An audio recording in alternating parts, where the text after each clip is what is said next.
महाराष्ट्रामधील कोल्हापूर जिल्ह्यात वसलेलं पाळ्याचौडा गाव आहे. आज आपण पाहणार आहोत चंद्रकांत कृष्णा बेलेकर यांची मधा व्यवसायाची प्रेरणादायी स्टोरी. चंद्रकांत कृष्णा बेलेकर हे पाळ्याचौडा येथील रहिवासी आहेत.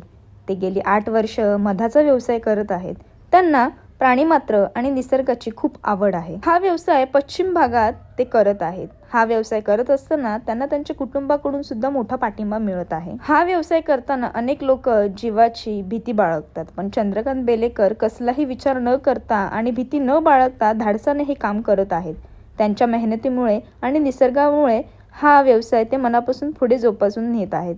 मधाचा व्यवसाय करताना लागणारं धाडस, संयम आणि निसर्गाशी असलेलं नातं हे खरंच खास आहे.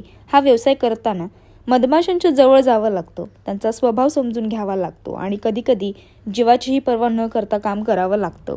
हे धाडस आणि जिद्द खऱ्या अर्थाने एक शेतकरीच दाखवून देऊ शकतो, कारण शेतकरी निसर्गाशी जोडलेला असतो, त्याला निसर्गाची भाषा समजते आणि प्राणीमात्रांबद्दल आदर असतो. म्हणूनच मधाचा हा व्यवसाय इतक्या धैर्याने आणि प्रेमाने करण्याची ताकद प्रत्येकात नसते. आता आपण ही माहिती त्यांच्याकडूनच जाणून घेणार आहोत. नमस्कार. नमस्कार. नाव कसं तुमचं? माझे नाव चंद्रकांत कृष्णा बेलेकर, पाळ्याचौडा, तालुका भुदरगड, जिल्हा कोल्हापूर.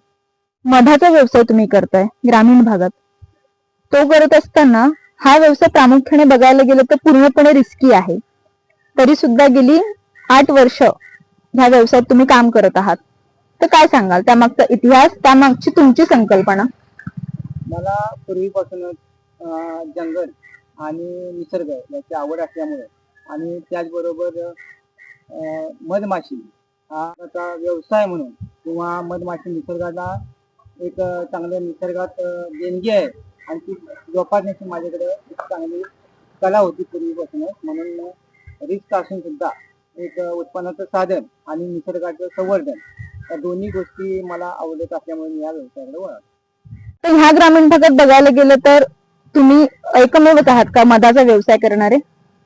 या गावात, माझ्या गावात तर मी एकटाच करतो. बऱ्याच लोकांना त्या रिस्क असल्यामुळे वळाली नाही.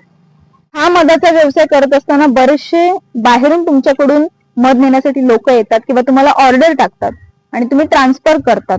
तर ते कशा पद्धतीने ह्या व्यवसायाला चालना कुठून मिळाली आणि हा व्यवसाय करत असताना लोकांचा तुम्हाला मिळणारा प्रतिसाद किती आहे? प्रामुख्याने बघता पश्चिम घाटावर मिळणारा हा मध आजपर्यंत आपल्या महाराष्ट्रामध्ये भुदरगड तालुका हा एकमेव असा तालुका आहे की जिथं ऑर्गॅनिक हा मध चांगल्या प्रकारे मिळतो. त्यामुळे आम्हाला इंटरनॅशनल आणि नॅशनल आपल्या मधाचे गाव पाटगाव यांच्यामुळे आमची जाहिरात चांगली झाली. त्यानंतर इंटरनेटमुळे आम्हाला फेसबुक किंवा इतर काही सुविधांच्यामुळे आमची ओळख निर्माण झाल्यामुळे आम्हाला चांगल्या प्रकारे ऑर्डर आणि मधासाठी मागणी आल्यामुळे आम्ही हा व्यवसाय लोकांच्यापर्यंत पोहोचवू शकतो.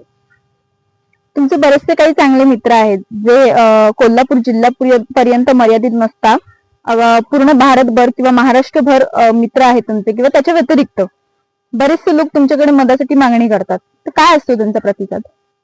मधाला मागणी करताना त्यांनी आमचा मध हा त्यांना एक असा मेडिकलमध्ये घेण्यापेक्षा आमच्याकडनं मध घेणे हा एक चांगला पर्याय आणि चांगला ऑर्गॅनिक मधाची एक चांगली मागणी म्हणून आमचे नाव त्यांच्याकडे म्हणजे चांगल्या प्रकारे माहिती असल्यामुळे तुम्ही मध आमच्याकडे घेतात. आणि मधासाठी आम्हाला पुरा महाराष्ट्रातनं ऑर्डर मिळते. मधाचा व्यवसाय करत असताना कधी तुम्हाला भीती नाही का जाणवली की मधमाशांमध्ये तुम्ही एवढं काम करताय तर कधी एखादी मधमाशी चावली किंवा रिस्क असते, किंवा थोडक्यात म्हणायला गेलं तर तुम्ही तुमच्या जीवाशी खेळून हा व्यवसाय करत आहात? तर काय सांगाल? मधाच्या बाबतीत बोलायचं झालं तर मधमाशी सांभाळत असताना मधमाशी सहसा चावा घेत नाही, परंतु आपण त्याची हाताळणी चांगल्या प्रकारे केली तर मधमाशी काही चावत नाही. फक्त चावण्याचा प्रकार म्हणजे आपण त्याच्या हाताळणीमुळे ते चावत असते.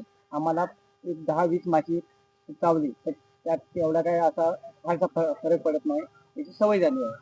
आणि मधमाशी चावल्यामुळे बऱ्यापैकी आपल्याला आजार म्हणा किंवा काय असतील प्रॉब्लेम ते दूर होतात.